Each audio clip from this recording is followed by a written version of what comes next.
What is up, everybody, and welcome in to the DNVR Nuggets pregame lounge, presented by DraftKings Sportsbook, America's top-rated sportsbook app. Thank you, super producer Kale.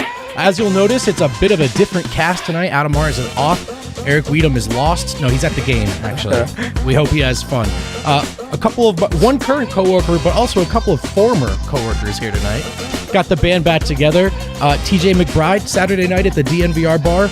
Welcome back to the Mecca, my friend. It's great to be here, especially with both of you. This feels like such old times. What a treat, wonderful to be with both of you. It's like almost like too perfect time. It was It's as uncomfortable. if they left at the same time. This is a setup. Are we the B team? Is that what happened? They just knew that we would come together, and they just bailed knowing that? I think they left us with a losers lounge. I hope I'm wrong, but I think that's what they were thinking. So we got the Nets at the Nuggets tonight, of course. Game notes, guys. We'll start where we always start, with some injury report updates for the Nuggets. Same deal. Jamal Murray, Will Barton, Monte Morris, PJ Dozier, they're all out. Zeke Naji is questionable. On the Nets side of things, it's always a game of musical chairs with their stars. James Harden's out tonight. Spencer Dinwiddie, of course, is out. Chris Chioza's out. But Kyrie and KD are playing.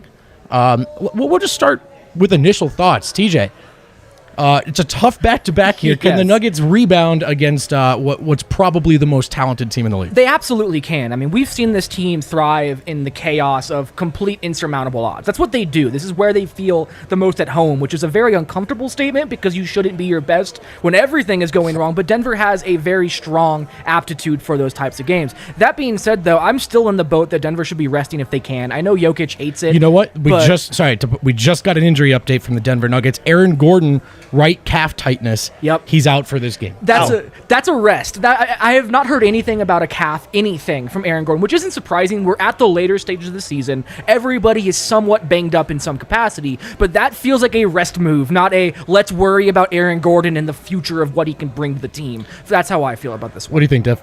That's scary now. That's scary? It went from already like a tough game, especially on the second night of a back-to-back against a really talented offensive team that's going to push the pace. And it's just really skilled. Like they're going to match up really well with the Nuggets. And now you take away a defender that's trying to go at Kevin Durant. Now it's free game for Kevin Durant. It's a bounce back spot for him because, he didn't perform too well in the second half of their last game. So they're going to come out with a purpose and try to come out sick against them. So that. The Aaron Gordon news live right now just actually made my I was already kind of high and now I'm like, oh damn. So who do you start on Kevin Durant defending him? Is it Michael Porter Jr.? Is it Paul Millsap? Where do we go from here? I think this just became an even bigger night for Michael Porter Jr. This is so much more interesting now. And again, it's never happy when you have a player who is potentially injured. We don't know how bad this actually could be. But to see Michael Porter Jr. have to take on that role potentially, I don't think they would put Paul Millsap on a Kevin Durant, but at the same time they could. But I'm very excited to see Michael Porter Jr. have no choice and not a whole lot of help behind him to mask the mistakes that may actually present themselves. So, Dev, I thought this was an MPJ night coming in because obviously the KD Porter comparisons offensively, they're just going to keep coming in. Yeah. But now it looks like, Porter's requests to guard the other star players, that stuff he doesn't want to back down from, he's going to get that chance tonight, right? Yeah, and it's easy to say it when you're not living in the moment of it happening. I do think he wants to be better, of course. Sure. Especially because he's always been a really good player. Now he's trying to become more of a complete player.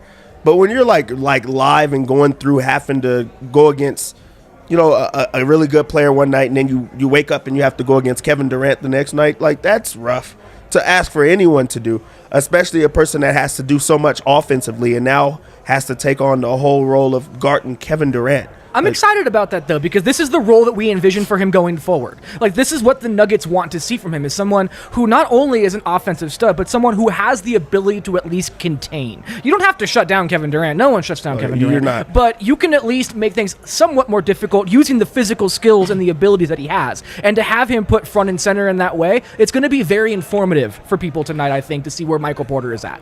Yeah, well, they let Bol try, so I imagine they're going to let Porter try it. But guys, that of course probably has to be, not the only change to the starting lineup. I think we can assume, I would have guessed we're all on the same page. Paul Millsap starts, Yeah, I think so. power forward.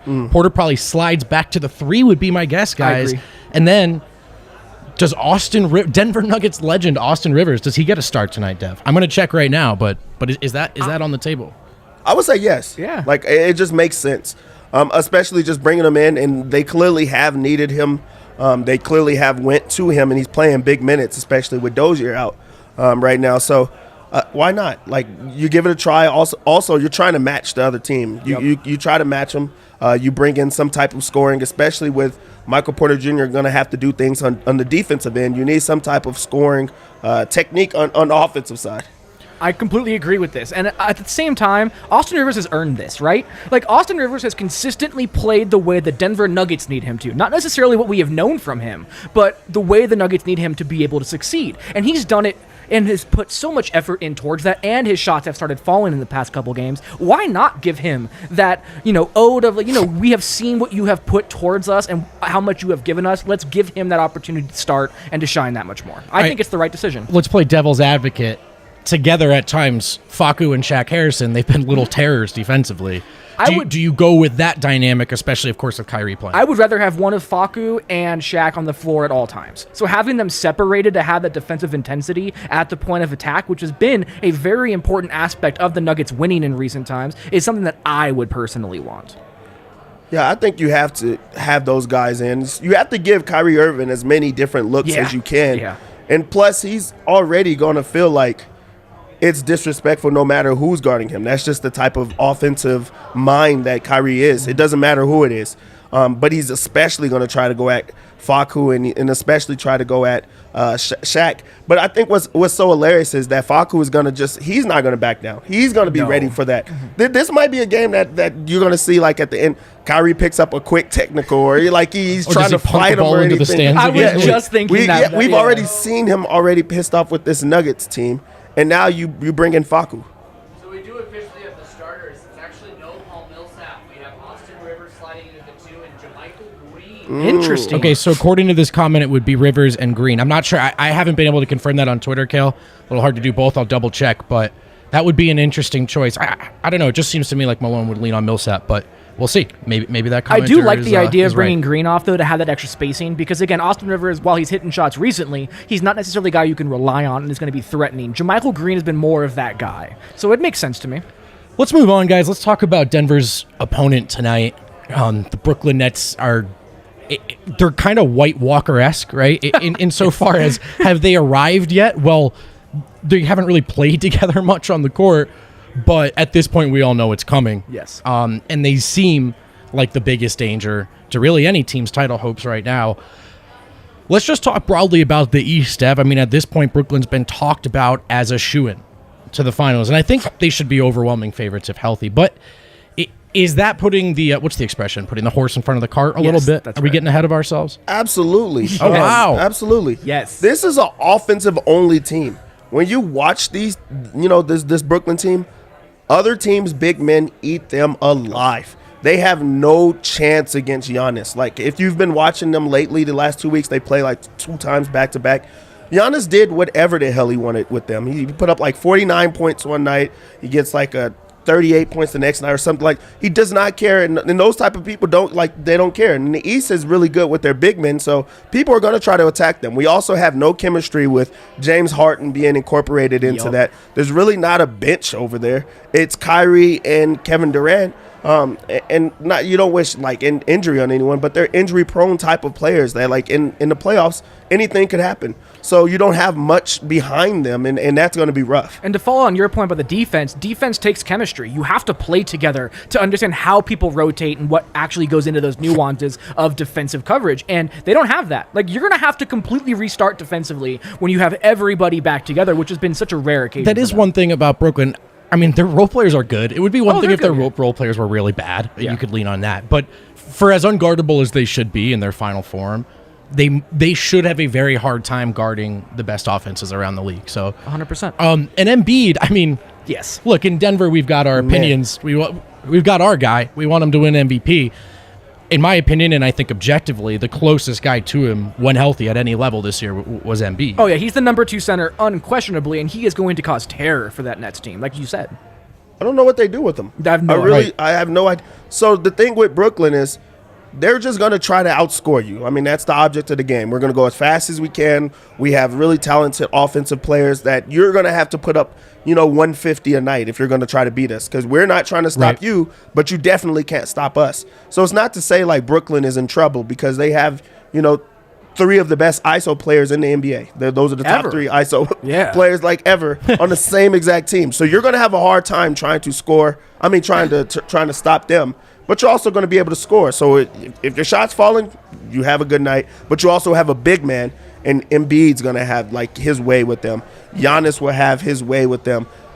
Who knows what Boston does? But those 2 teams are like teams that I think really do stop them, or at least slow them down. I can't wait to see a small ball Bucks team when they play small go up against this group in a playoff series. If that happens, it's going to be just a glorious matchup, because that's tough. Nick Claxton has been great. Like, I'm not trying to take away from young players who have grown a lot with this Nets team that are good players. Like, Claxton is a good player. There is no chance that he can hang with in any circumstance with Joel Embiid. Joel Embiid is just going to destroy this team. And this comes back to, why did you sign DeAndre Jordan? Like, a lot of this comes back to the relationships, but that hurts them. Like, you don't think that Jarrett Allen is a better option for this team right now, who was arguably going to be cheaper depending on how you played it out, than DeAndre Jordan is right now? They would have been in such a better position, and that's one thing that will always irk me about this makeup of this Nets team. Another comment that says it's green confirmed. I still haven't been able to find that. I can't find it either. Hey, we'll take your word for it. I don't think you'd lie to me. So I was going to ask if collectively as an NBA community... They just came out, yeah. It is confirmed. It is confirmed. Katie wins. So it'll be Facundo Campazzo, Austin Rivers, Michael Porter Jr., JaMychal Green, Nikola Jokic. All right. I like it. I wonder if Millsap has the night off. I haven't seen that. It would be another smart rest opportunity, or at least play him less minutes off the bench. Like, if you're going to start somebody and you want to rest Millsap, it makes sense to have him come off the bench instead of JaMychal. All right, but let's get back to that discussion. So I was going to ask, guys, collectively as an NBA community, are we sleeping on Milwaukee? But both of you went to Milwaukee pretty quickly here. Who presents a bigger challenge to Brooklyn? And am I right, Dev? Is Milwaukee sort of underrated right now because of past failures? I'll say yes and no, because this is the Milwaukee team that we've been seeing for the last few years. Right. They destroy everyone in the regular season. Giannis does whatever the hell he wants every single night. They have a pretty good cast around him that, like, they all bought in, and they all know who their guy is, and he plays positions 1 through 5 at any times. But also, if you can't do it in the playoffs when it really matters, then it really doesn't, like, what you do in the regular season does nothing for you. They always have home court advantage. Mm-hmm. They always have the best player on the court. But in the playoffs, it does not matter, because now they know how to try to stop you, or everybody's geared to, like, slowing you down, because the way that you played the entire way, or the whole season, was on one guy. We stopped that one guy, we win the game. Does Drew... Oh, go ahead. Yes, that is where I was going next. Drew Holiday completely changes the entire makeup of that conversation. Drew Holiday is shooting almost 40% from 3, 39.8% this season, and 50 from the field. When you have another option that exists like that, the amount of pressure taken off of Giannis compared to what was last season is such a drastic difference maker for me. Yeah. And when you have that, especially against a Nets team, when you can put Drew on a guy like Kyrie and still rely on his playmaking while Giannis just tears through whatever big man they throw in front of him, that is a recipe for success. And I do believe in this Bucks team, and I do think that they are very underrated when you start talking about contenders because of the pass and the way that kind of fits into this narrative. That ability to defend both big man and guards now, that's what makes them scary. Yep. Drew Holiday is one of the best on-ball defenders in the entire league. There's a reason 3 first-round picks and 2 pick swaps went and for him. Like, Giannis was the former MVP and also defensive player of the year. You could do whatever you want. You have a guy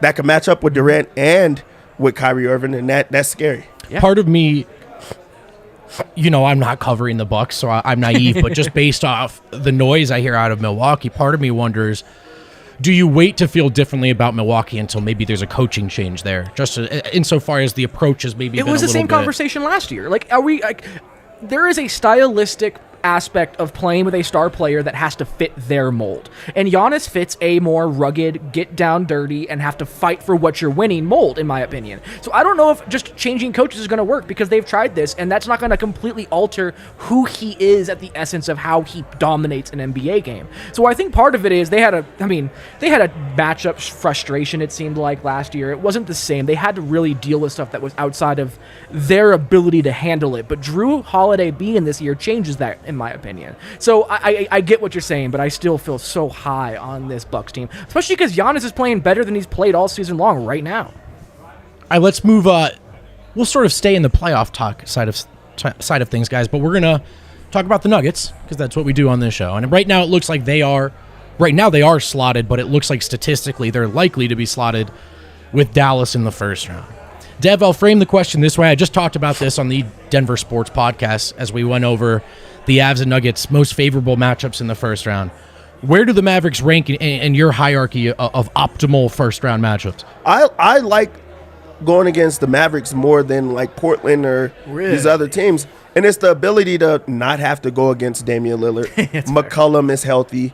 And also they have Nurkic, who, I mean, we're down on him, but he presents his own like mismatches, and he's pretty good. Like, that's just a pretty balanced team. Don't tell Harrison that. Yeah, I like the ability to have to try to slow down Luka, and that's pretty much what you have to focus on.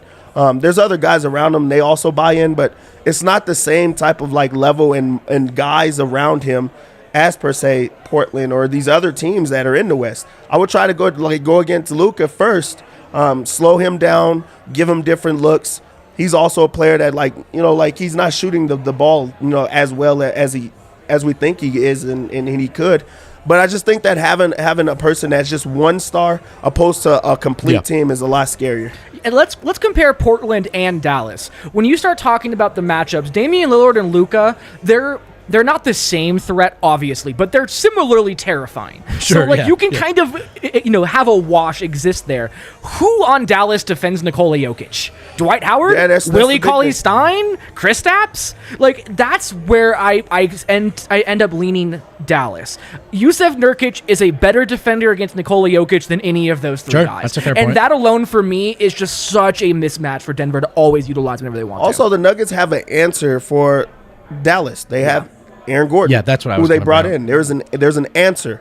There's no answer for Luka, McCollum, like Damon McCollum. Damon McCollum together. There's not. Especially, I agree with that especially statement, without sure. Jamal, and then without Gary too, right? Who's I'm also not obviously scared the of guy Portland. I still think Denver you're handles not scared. Portland. The question to be clear, is, which one would you rather have? Like, I would rather Dallas for me, have too. Dallas. Yeah, I think the AG factor, which my understanding is it's one thing Denver loved about going out and getting Aaron Gordon, is the way that he's played Luka Doncic in the past. And then I also wonder about Porter in that matchup at the 4. Like, Porzingis doesn't take advantage of size advantages. And while it's not a massive one with Porter, you'd think there maybe would be like a strength advantage or a post advantage, but Porzingis takes some soft shots, and I think Porter can get out to the perimeter, better than Millsap at this point. The so best way I like to defend that matchup. Kristaps is just to let him post up. Like, that is just the worst way that he can score against you. So just letting him think that he has the size advantage in the post is a win for Denver overall. So I don't think that Dallas has the matchup. And even then, with Michael Porter, who defends Michael Porter?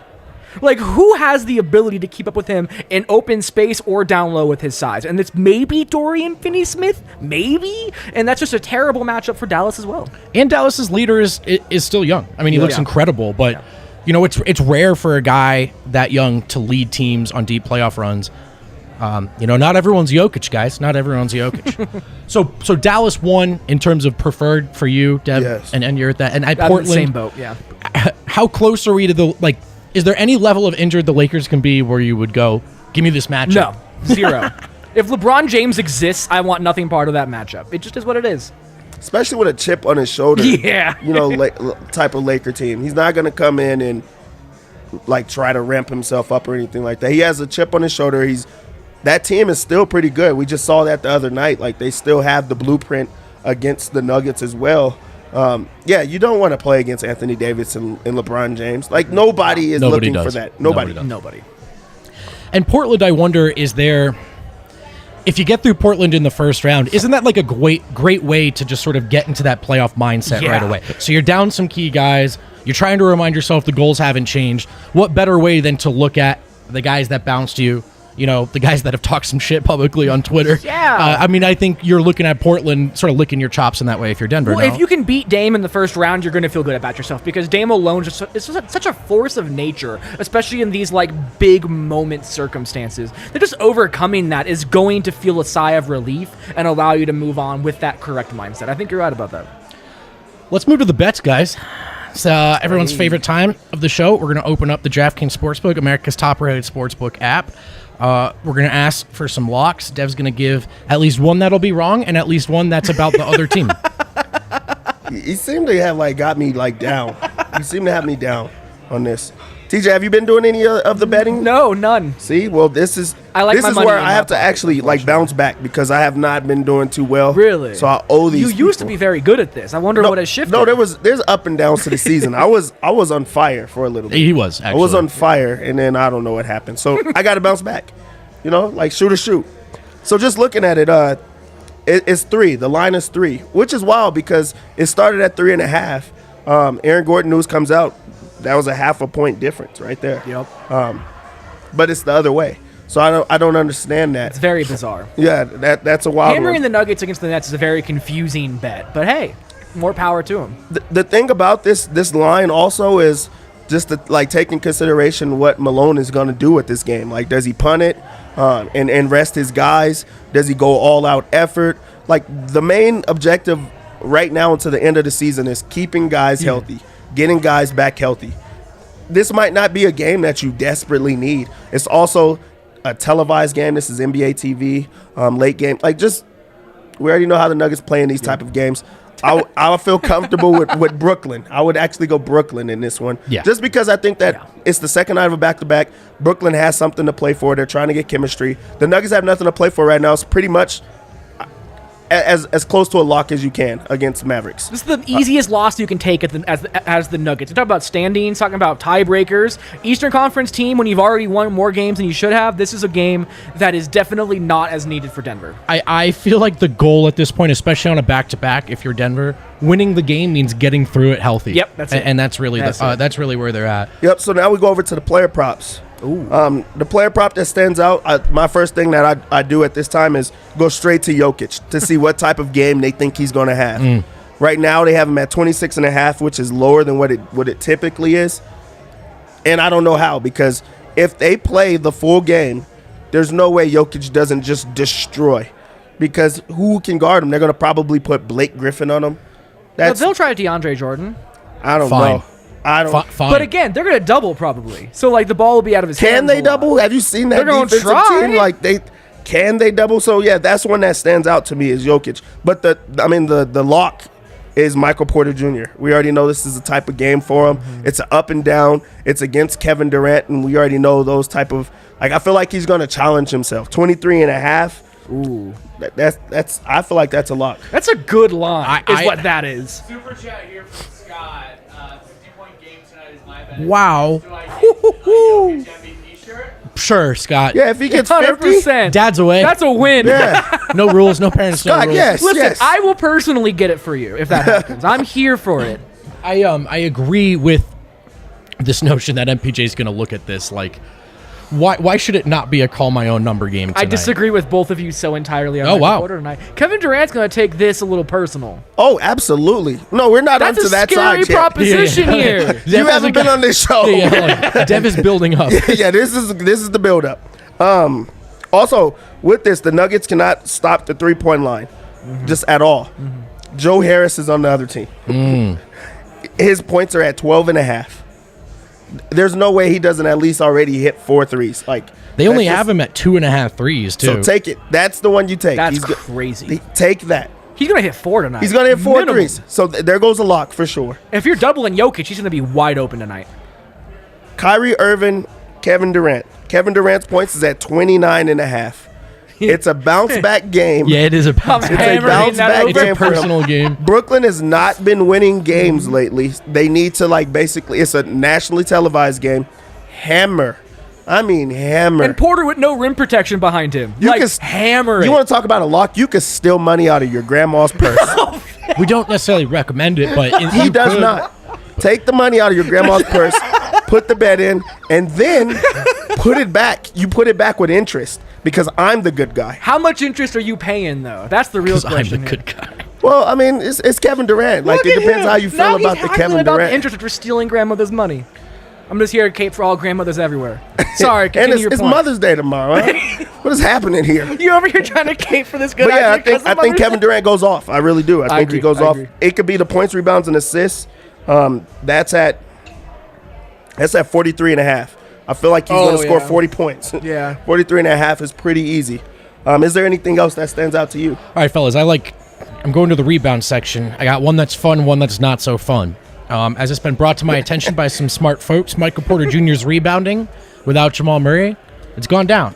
Now, he's back in a forward position tonight. I don't know how much that matters for him necessarily, but under 7.5. I kind of like it for MPJ tonight in rebounds. That's kind of a downer one, though. I'll redeem myself. Guys, it's still 3.5 rebounds for Facundo Campazzo at plus 110. Bro, are you not watching the games?